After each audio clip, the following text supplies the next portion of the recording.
What's up, you guys? Matt Jablonski here with the pointer change. Give me just a second here. I would like to pull this live video up on my phone here if I can find it. If everything goes through like it's supposed to, I'd like to pull this up over here so I can have the comments a little closer to me. Kind of hard to read them over here on my screen, honestly. Today is Toothless Tuesday. If you've never been here on a Tuesday morning before, I am missing most of my teeth due to a 13-year meth addiction. So normally I wear a top denture, but Tuesday mornings I go live without my top denture to show support for those of us who are missing teeth due to our drug addictions, or for any reason for that matter, to fight the stigma that people who are missing teeth are dumb or stupid or ugly, and to raise awareness for the damage that drugs cause to your teeth, and to just encourage you guys along the way. If any of you are missing teeth, don't let it hold you back in the things you want to do. Maybe you don't want to be an online creator or something like that, but whatever you do, like, not having teeth holds people back. And I get it. It's a little, it's a confidence reducer. You know what I'm saying? But don't let it hold you back. Here I am every freaking once a week. I put my toothless face all over Facebook. So whatever you got going on in your life, push through it and don't let it hold you back. That's all I'm going to say. Tina, good morning. Good to see you. Michael McNeil, what's up, brother? Deborah, good morning. Shauna, how are you? Good to see you guys this morning. Hope you guys are having a beautiful day. Give me some likes. Give me some loves. Give me a share out in any addiction groups you may be part of on your own page if you wish. That would be even better. If you like my videos, there's a good chance that your friends will like my videos too. I still haven't gotten the notification that I'm live. I still haven't gotten the notification that I am live. What is going on, Zuckerberg? What is going on? That's okay, though. We're just going to go over to my page and find it. We're just going to go find it. That's all we're going to do. Here we go. There it is. All right. Let me pull it up. Shut the volume down over there. There, and that way I can see the hearts and stuff, because here on StreamYard I can't see the hearts when they're coming up. I just see, it just shows me a total of how many people have reacted to the video, which that's kind of nice to see too, I guess, but at the same time it doesn't really matter. I just it's kind of like it makes it a little more like a live speaking engagement. You know what I'm saying? That way I kind of can gauge my audience. Are you guys laughing? Are you stone-faced and not listening to a word I'm saying? Are you distracted? Like, the reactions really helps me know what's going on the other side of the screen. You know what I'm saying? Michael McNeil, I never get notified. Also, I just came to the page. Right on, brother. Right on. I'm glad you're here. Joy, or them to that lose by doctor's meds. Joy, we love you, Maddie. Thank you, Joy. I appreciate that. Good morning, Benjamin. Good to see you, brother. Let's see, Michael. Oh, I already read that one. Lynette, good morning. Good to see you. What's up with the different glasses? I actually bought these for the Spider-Man No Way Home. When I went to see Spider-Man No Way Home, I bought some Iron Man-like glasses because I'm such a nerd. I am such a nerd. I debated going to Spider-Man No Way Home fully dressed as Tony Stark. Okay, it was right up there in my ideas. I thought about dressing up as Iron Man and going to see a movie. That's what level of nerd I'm on. Okay, so but I did buy some frickin' Tony Stark like glasses. They're even Iron Man brand. Oh, can you see it? Can I see it? Can we see it? No, you can't see it. There it is. There it is. There it is. But yeah, Spider-Man No Way Home. Great friggin' movie. So freaking happy that I went to see that. So now I have a different style of sunglasses. Isn't that kind of crazy? To see me without the white frame sunglasses, that's like a total, it trips. Caitlin was like, wow, that's different. That's different. She thinks I look hot though, so that's good. Jim Hartley, good morning. Jessica, good morning. Good to see you guys. I hope you guys are having a beautiful morning out there.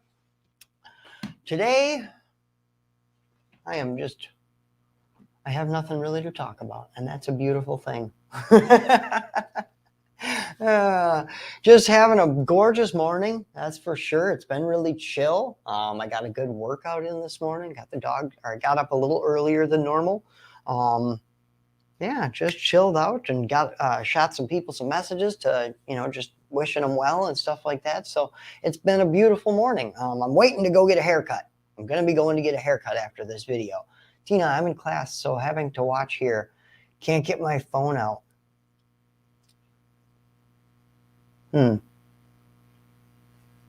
Well, pay attention. What are you doing? You're in class. Do your class. Don't come here to fluff off. Get out of here. Get out of here, Tina. Come in here and tell me that you're trying to watch while you're sitting in a different class. Pay attention. And get out of here. What are you doing? Joy, lost our teeth because of doctors and the meds they put us on. Hope that one makes more sense. There we go, Joy. All right, that makes more sense. Exactly correct. Thank you for fixing that. I appreciate it. I just skipped over it. I was like, not even going to deal with that. I don't even know what you were trying to say. Michael, I'm getting a haircut also today, brother. You're not alone. Cool. Thank you. I appreciate not being alone on that one, brother. I think I'm going to do it a little differently this time. I think I'm going to leave the top alone and let that stay a little long and then just get the sides faded up a little bit. And that's what I think I'm going with instead of my usual chop it down to a 1/4 inch across the top. And I normally am damn near bald when I go get my haircut because I figure if you're going to get your haircut, you might as well get it cut short, and then don't have to go. So, you can go a little longer between haircuts that way because I'm a cheap bastard. All right. That's what that comes down to. I'm a cheap son of a bitch, and I don't like to go get my haircut. Even though Caitlin does most of my haircutting here at home, but I'm just one of them things. I never get a haircut. I don't like going to get a haircut, and I don't like cutting my hair. I don't like any part of it. Just leave it alone. Except I don't like having long hair either. So I'm damned if I do, I'm damned if I don't. But whatever, I'll go get my friggin' haircut, But yeah, I think we're going to keep it long on the top, shave her down on the sides. Yeah, I think that'll look nice. That'll look nice. Yeah, I just get a fade done, says Michael. Right on, brother. Ever since I was in the military, I go with the straight up high and tight. It's always like a butch cut. It's all the way down almost to skin on the sides and then like a 1/4 inch on the top. So that's what I'm usually rolling around with. What's up, guys? I see some more people hopping in. Let me know where you're watching from and give me some likes, give me some loves. If you've never been here on a Tuesday before, or if you've never been here before, my name's Matt Jablonski. I'm a recovering meth addict.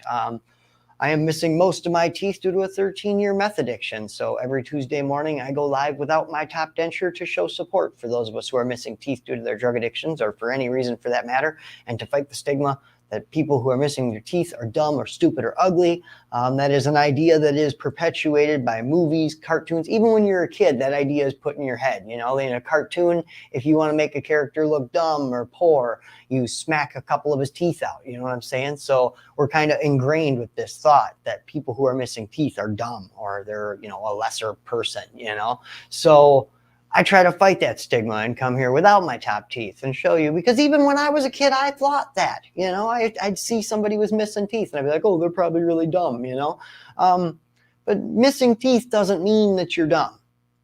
It doesn't mean that you're not dumb either. I mean, you might be if you're a dumb person, it has nothing to do with the fact that you're missing teeth. Okay. That's, I mean, I'm not trying to say that everybody who's missing teeth is geniuses. I'm trying to say some of us are dumb, but the fact that we're dumb has nothing to do with the fact that we're missing teeth. Okay, those are two separate things. All right. So yeah, it's don't judge people that way. I used to judge people that way, and I think that in a way, this is God's way of, this is karma from God right there. That's what this is. This was God like, oh, really? Really, you some bitch. Guess what? Someday you're going to be missing all your teeth. What do you think now, you dumbass? Quit judging people. Angie, Michael McGill, thank you. I'm ready to just get it over with. What are we doing here? What are we doing? What's going on here? Coming back up. Angie, we are under a winter weather storm watch starting tomorrow night with ice, then a foot of snow through Friday. Holy crap, I'll send some prayers up for anybody that has to travel in such things. If you don't have to drive through it, please do not drive. Man, I've been in some treacherous situations on the roads before. It's terrifying. It's not worth it. one false move on that snow and ice and everything, your whole life changes because of one false move. I mean, it can go really disastrously. So stay put wherever you are, and wait out these storms. Let the plow trucks do what they have to do before you decide to go anywhere.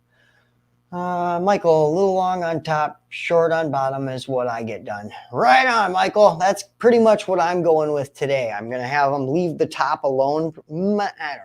I might just tell them, just don't even touch the top. Just let the top grow a little longer. I'm fine with having a little longer hair. I might even not go. No, I'm going. I've been debating, do I want to get a haircut or do I want to just keep growing my hair? I haven't had long hair in ever, so I thought about it, but I don't know. Maybe I will. Maybe I'll just let it grow a little longer and just trim up the sides and get it a little more, up to snuff. Get it just a trim. Maybe that's what I'm going for. And then keep rolling with growing it a little bit longer. Kathy, yes, you do. We are without teeth due to many reasons. Intelligence has no bearings to tooth loss. Exactly. Well, I should, how about this? Because I was pretty dumb and I did a bunch of meth and now I'm missing teeth is what my brain just said to me, okay? So maybe intelligence has a little bit to do with it. But it's not a level, that should not be a level of how you gauge other people's intelligences by the number of teeth you have. You know what I mean? You should not, your intelligence level is unaffected by the number of teeth you have. But the number of teeth you have may be affected by your intelligence level. Okay, let's put it that way. Let's say that, all right?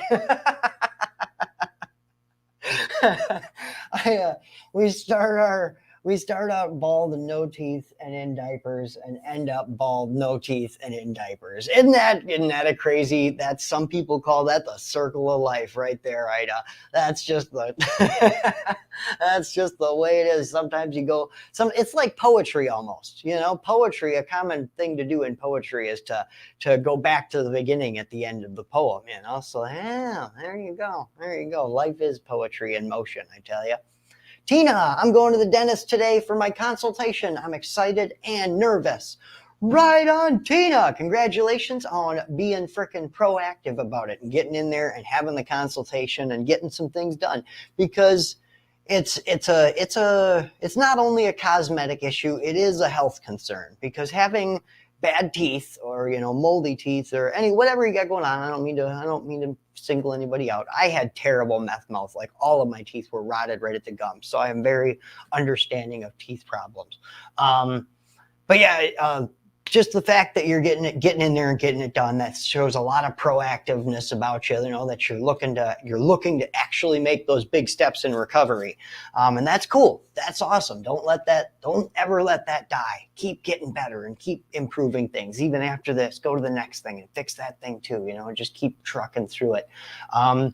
But I will say, there's not much I can say to make you feel better. Honestly, when people are going to the dentist, it's one of them things where having teeth removed is just it's an unsettling idea. You know what I mean? Anybody gets unsettled when you start talking about having teeth removed and stuff. So it's kind of one of them topics that I'm like, it's better if I don't say anything. But all I can say to help you is it's not as bad as you're making it in your head. If you're going to get your teeth fixed or removed, in our heads, we blow it up. We're like, oh my God, it's going to hurt so bad. Oh my God, the recovery is going to be so bad. It's all going to be so bad. It's going to be terrible. But it's not actually as bad as you're making it out to be in your head. When before I had it done, I was so freaked out by it. And I was like, oh my God, it's going to hurt. It's going to be terrible. And I was stressed out to the max. I was sweating when I would think about it, and there was, I should just cancel the appointment or I should move the appointment. I had those thoughts too, but I was like, no, just go there and just sit in that chair, stare at the ceiling, let him do his shots, and just let him do his thing. You don't have to be there mentally. You can escape mentally, go to the happy place in your mind. You don't have to be in this dentist chair in your mind, right? So I grabbed myself by the balls and went in there and got it done, and I'm very thankful that I actually went through with it and made it to those appointments and went, and got the whole procedure.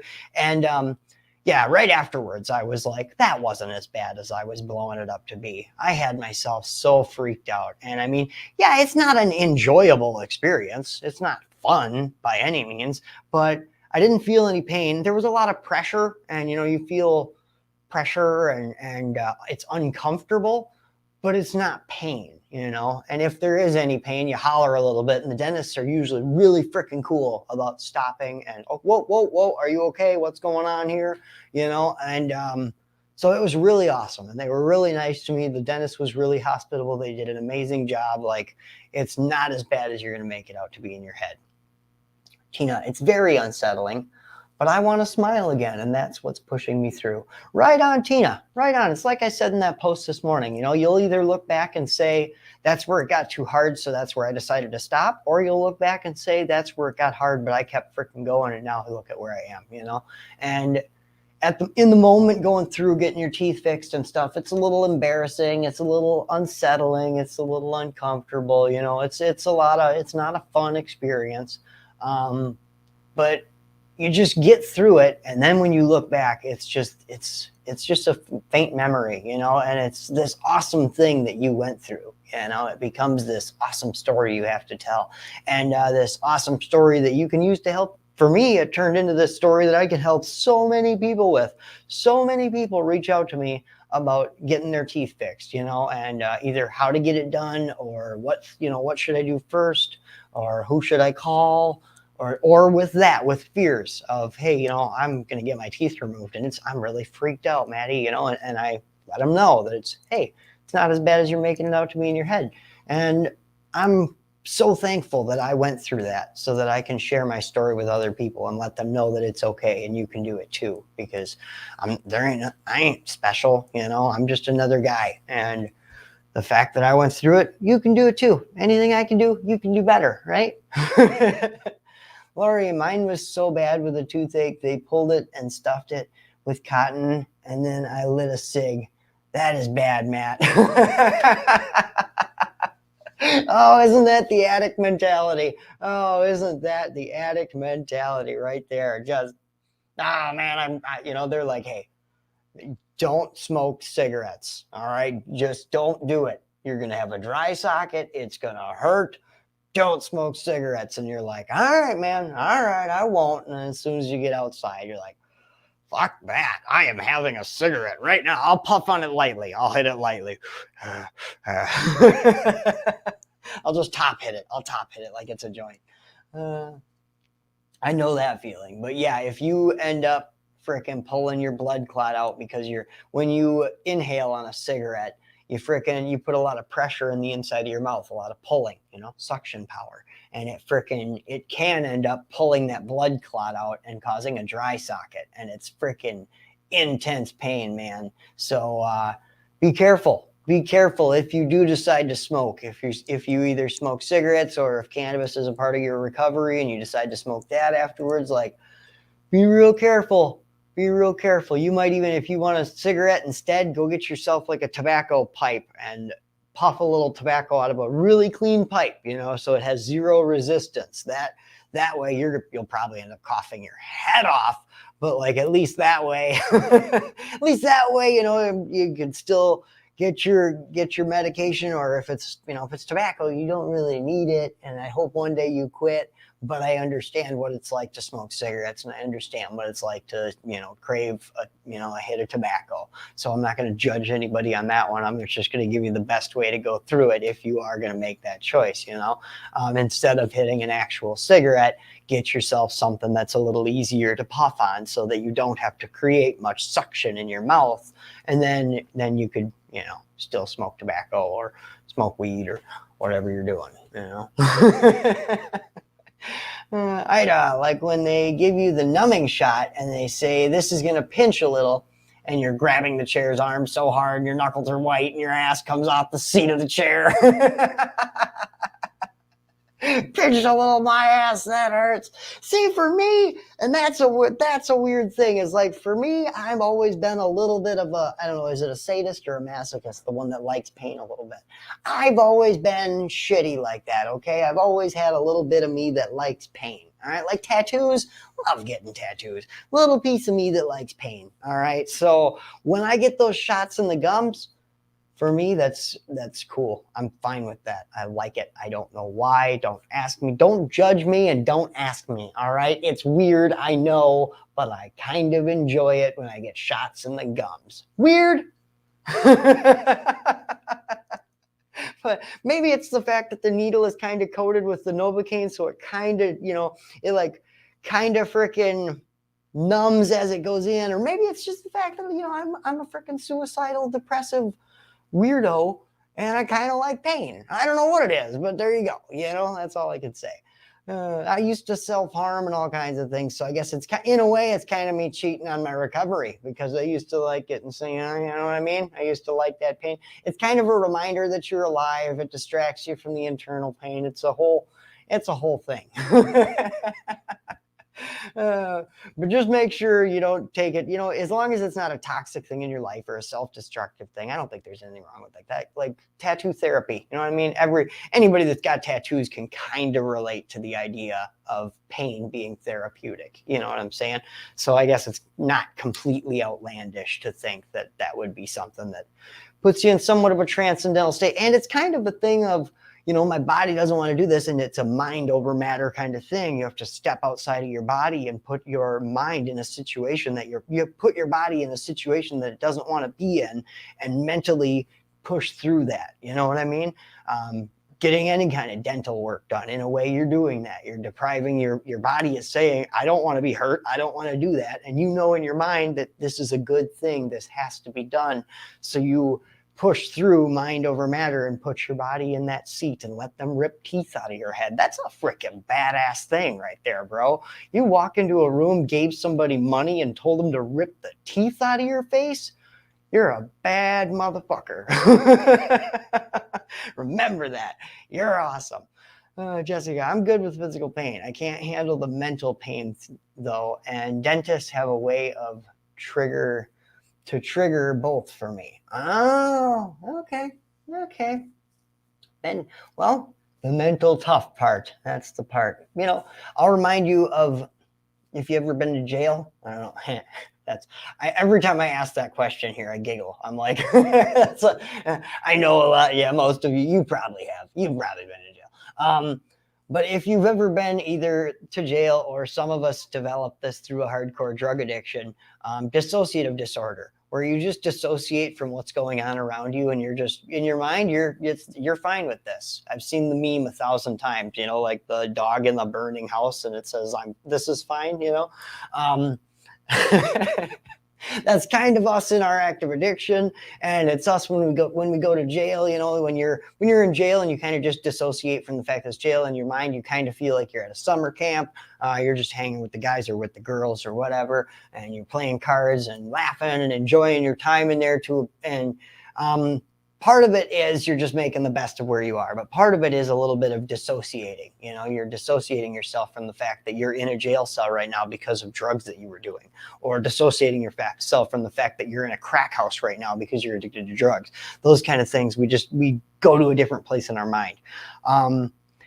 Use that to your advantage. That's a thing that we have in our brain that we can do, and it's when we used it for destruction and we used it to ignore the fact that we were in horrible situations, it wasn't good. But if you have to go to the dentist, or you have to go to this doctor, or to a job interview, and you have social anxiety or things like that, use that dissociation that you learned back then to dissociate yourself from the situation, so that you can walk in there and get your teeth fixed. In a way, that's what I did. I went into the dentist and I just sat in that chair, and in my head, I was not freaking there, bro. I just allowed my body to go through this, while in my brain, I was like, nope, I'm doing, whatever. Here I am sitting in a chair. This isn't a thing. You know what I mean? Like, it's just dissociation. Just use that for your advantage in some situations in life, right? Kathy, I love tattoos on others, yet not on myself. Right on, Kathy. I can appreciate that viewpoint too. I love tattoos on others and myself. I am fine with all these tattoos. What's kind of funny is last year, I got this tattoo. I went over 4 years of recovery last year, and I got this 2% tattoo because they say, and I'm going to say right now that I don't believe this statistic. And the reason I got it tattooed on myself is because I'm trying to disprove this statistic.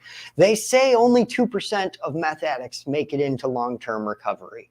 So I got this tattooed on myself to show you that. And I wish every meth addict would hear this, and every meth addict out there would get this tattooed on themselves so that we could show them that there's a lot more of us in recovery than they think. They think only 2% of us made it out.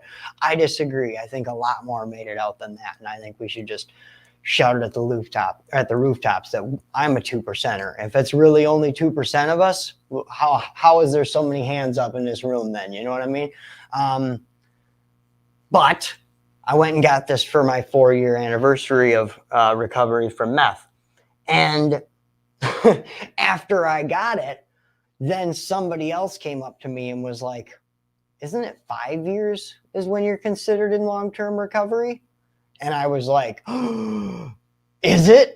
I don't know. I thought it was 4 years. And he was like, I think it's like five years and plus is when you get to what's technically long-term recovery. And I was like, oh God, I hope I didn't just jinx myself by getting this tattoo is what I thought right away. So I'm really thankful that in just a couple days here, God willing, and as long as I keep working what I've been doing, that in just a couple days here, I'll be hitting that 5-year mark. And then I will have that last piece in my brain will be okay, and he'll be pacified until somebody comes up and they're like, isn't it 6 years, bro? And then I'll be like, damn it. No, it's 5 years. I know it's 5 years. Let's see. Lynette, Michael McNeil, thank you. The school is a bit upset with me because I'm not sending my youngest son back to school yet. I got my positive test results yesterday. It just doesn't make sense to me to send him with a positive case in this house. There's probably actually 2 positive cases. Yeah, I completely agree. What do they think is going on at home? Do they think that you're quarantined away from your kids? You know what I mean? Like if you're positive in your home and then your kids are at your home, like, and then they're like, oh no, you're positive. That's okay. You can still send the kids. You're locking yourself in the bedroom when they're home though, right? Like you got like plastic off the windows and stuff and you're away from them. No, motherfucker, these are my kids. I'm here taking care of them. So what do you think happens in this house? You know, we touch everything. We drink out of the milk carton and shit. Yeah, we're fucked up, all right? We all if one of us is sick, we're all sick, all right? That's just how it goes in this house. Everybody's sick now. Y'all are getting sick with me. But no. So yeah, that's a huge question. What the hell do they think? But I mean, the rules are constantly changing for COVID regulations and stuff too, you know, and it gets really freaking confusing, and it's been getting more confusing as time progresses, and their time frames for how long it's supposed to be alive and how long it's just ridiculous. It's so stupid. I mean, I'm not one of them. It's not a real thing. I mean, obviously I had COVID, and I've had 2 of my uncles have passed away from COVID. So I understand that it is a real thing and it really is killing people. But I also think that the measures that they're taking to try and prevent it, you know, are asinine. It's really asinine. Everybody wear a mask. Okay, does it have to be a doctor prescribed mask that prevents this thing from transmitting? No. Just wear a freaking piece of cloth over your face. That's all we're asking. Oh, okay, we'll wear pieces of cloth over our face. Oh, everybody get this shot. Well, the shot doesn't really work. It works for some people, but for some people it doesn't. And there's so many freaking I don't knows up in the air that it just becomes, who do you trust? Who knows anything right now, you know, about it or anything? That's why I try not to even talk about it here, for one, because it's not really recovery related. It's kind of, you know, that's a whole different thing, and people get really up in arms about it. So I try to just avoid the topic altogether. But sometimes it's just like, I don't get it, bro. That's the main reason I don't talk about it, is because I don't get it. I don't know what to tell you, man. It's fucked up to me too. I think a lot of the regulations are really stupid. It doesn't make sense to me either. So I just do the best I can. When Caitlin and I had it, we freaking quarantined and stayed away from people. I think we did a really good job of not giving it to anybody, So as far as we know,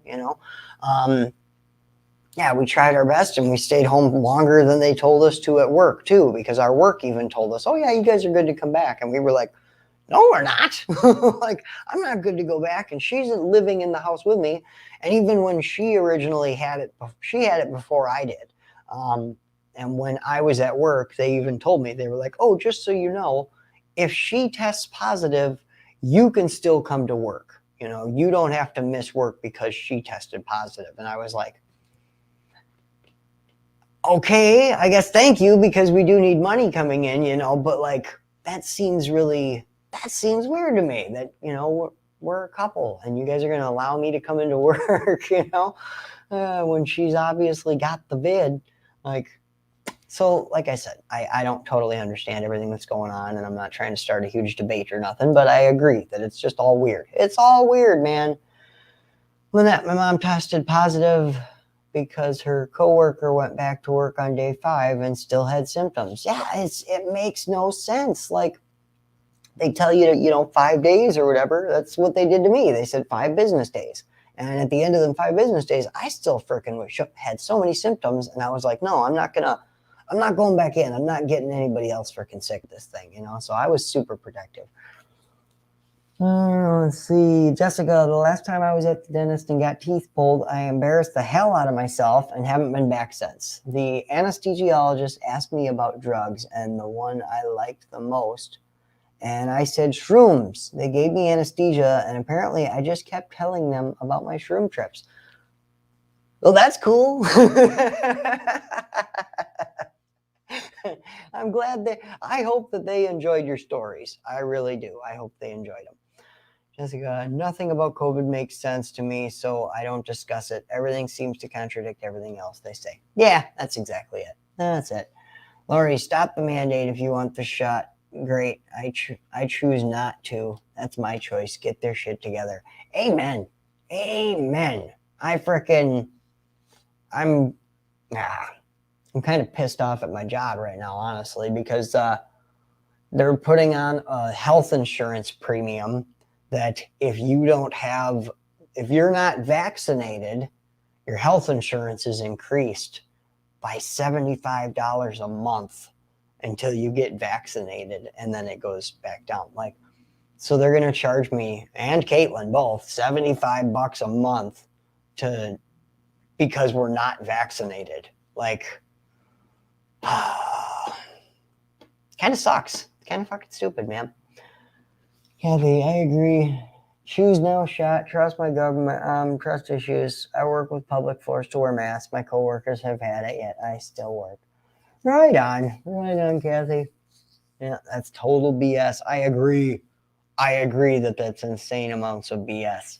Donna, good morning. Good to see ya. I mean, it's one of them things that I'm like, yeah, I don't know. I don't know what to say on that one. What are you supposed to do? Do I step away from this job that I literally just started and literally have just made this commitment that I want to be a line lead there and I want to freaking work my way up the ladder? Or do I pay $75 a month, or do I get the shot, which I'm not ready to get the shot yet? Here's my thoughts. I am not an anti-vaxxer, okay? I understand that vaccinations are an important thing in this world, and they really have saved millions of lives and eradicated diseases from the face of the earth. But this vaccination came out really quickly, for one, and yeah, that raised my eyebrow, but whatever. But then I have had way too many people, I've seen way too many cases of people that were vaccinated that still got the virus. And my uncle was completely fully vaccinated. Him and my aunt both fully vaccinated. They both got COVID. They both were hospitalized, and he died. And so if the vaccine doesn't stop you from getting it, it doesn't stop you from giving it to people.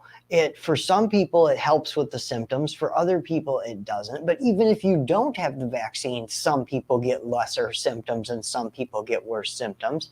Like, it doesn't make sense to me to go get a vaccine that's showing so many problems.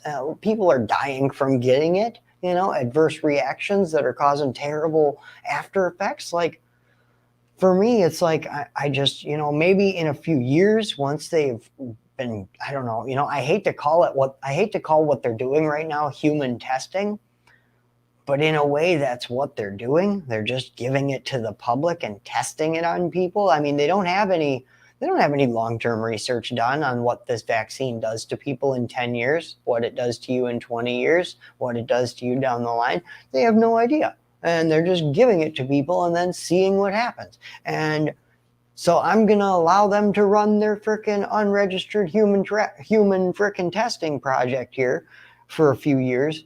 And then maybe I'll think about getting the vaccine once they've worked out a few of the kinks. So someday I will get it, but not right friggin' now. Well, it's not even doing nothing, Oh, man, that's just freaking stupid, right? Let's see. Angie, and the vaccine causes things and they can't be held responsible for any of it. I'm good. Jessica, COVID and the vaccine is one of the reasons I lost someone in my support system. My sister doesn't agree with me and I'm not getting the shot, so she will no longer speak to me. She said a lot of mean things to break my spirit, so I had no choice but to cut her out of my support circle. It sucks, but it is what it is. Amen, Jessica. Amen. That really sucks. Kathy, one day at a time. My son had his shot first and still got it. My ex is in the hospital with liver failure after shot and booster literally killing him. I'm with you, Maddie. Right on, Kathy. I think it's a personal choice. If people want to go get it, you can go get it. But I really think what you're doing when you say I'm going to get the shot is you're saying I'm volunteering for human testing is what you're doing. Lynette, what if I make my boys get it and they end up not being able to have children when they get older? I wouldn't be able to live with myself. I guess I don't know as far as the side effects and how adverse they will be, Lori, when you get the shot, do you get instructions on side effects? No, they don't. They don't tell you the bad in this. It's ridiculous. Amen. Amen, Lori. I agree 100%. It's weird, and I'm not going to be a part of it right now. I'll just keep relying on God to keep me safe. I got COVID, and I lived through it, and I did my best not to give it to anybody else. And if I get it again, I'll stay home. But until a future time when they've finished off their human testing here, I'm not getting the freaking shot. That's what I've decided on it, and it is what it is. It is what it is, All right, guys, I'm going to let you guys go for the day. Thanks for hanging out with me this morning and talking for a little while. I hope you guys had a good time, and I will see you guys tomorrow morning. Until then, stay happy, stay healthy, and stay clean.